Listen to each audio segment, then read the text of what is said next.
माझं नाव महेश करकेरा। आता यांनी बऱ्याच लोकांनी सांगितलं की बिनविरोध निवडून आले किंवा ठाण्याच्या विकासामध्ये, पण ज्या विकासामध्ये गेल्या 20 वर्ष ज्या निष्ठेने संघटनेसाठी पक्षासाठी सर्वस्व दिलं, ज्या वयामध्ये लोक मजा करत होते, ती वय 20 वर्ष ज्या संघटनेला पक्षाला दिलं, मग पक्षाने का नाही न्याय दिला आम्हाला? आज प्रत्येक ठिकाणी संघटने वाढवण्याचं काम जर केलं असेल तर रवी गरतने केलंय। मग रवी गरतने का? आमचा एकच प्रश्न आहे। किती दोन रात्र टेंबी नाक्यावर होतात, तुम्ही सगळे उभे होतात, बघत होतात। हो, सकाळी 11:30 वाजेपर्यंत सांगितलं तुमचाच तिकीट आहे, एबी फॉर्म तुम्हालाच मिळणार आहे। मग अर्ध्या तासात ती एबी फॉर्म तिकडे कशी गेली? कसं आहे दादा, ऐका ना, त्यांना सवयच लागली आहे दुसऱ्याची पोरं मांडीवर घ्यायची। ते आपली मोठी झालेली पोरं कधी लग्नाला उभी करणार?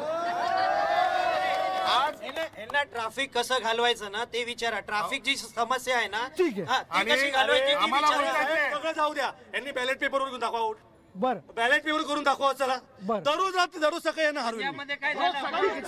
चला विकासाच्या मुद्द्यावर येऊ आपण। ठीक आहे, आरोप प्रत्यारोप भरपूर झाले, येतो पहिला। आता या सगळ्या चर्चेनंतर मी मुद्दा घेतो तो इथल्या क्लस्टरचा। काय झालं क्लस्टर योजना ही जी आहे, म्हणजे सगळं एकात्मिक इमारतींचं एकात्मीकरण करावं ही त्यातली खरं तर प्रमुख त्यातला हेतू होता। पण तो हेतू कितपत सफल झालाय आणि कुठे झालाय मी तुम्हाला विचारतो। चला तुम्ही सांगा। मुख्यमंत्री असताना एकनाथ शिंदेनी तो मुद्दा जो आहे तो पुढे आणला, तो इथं त्याची अंमलबजावणी झाल्याचं देखील बोललं जातं, पण काय स्वरूप आहे, कुठपर्यंत पोहोचलंय? फक्त कागदावर दिसतोय तो। आजकाल बघितलं असेल मार्केटमध्ये गाजर खूप स्वस्त पण आहेत आणि चायनीज गाजर देखील आलेले आहेत। आणि तुम्ही जर पाहिलं तर रोज सकाळी सगळ्या महिला घरी जास्तीत जास्त गाजर हलवा बनवतायत आणि हा हलवा बनवायचा प्रोग्राम इथूनच लाडक्या बहिणींना यांच्या थ्रू दिला गेलेला आहे।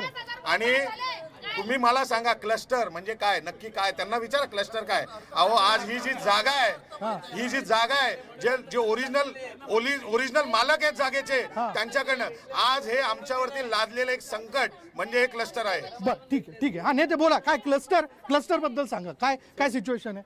क्लस्टरचा मुद्दा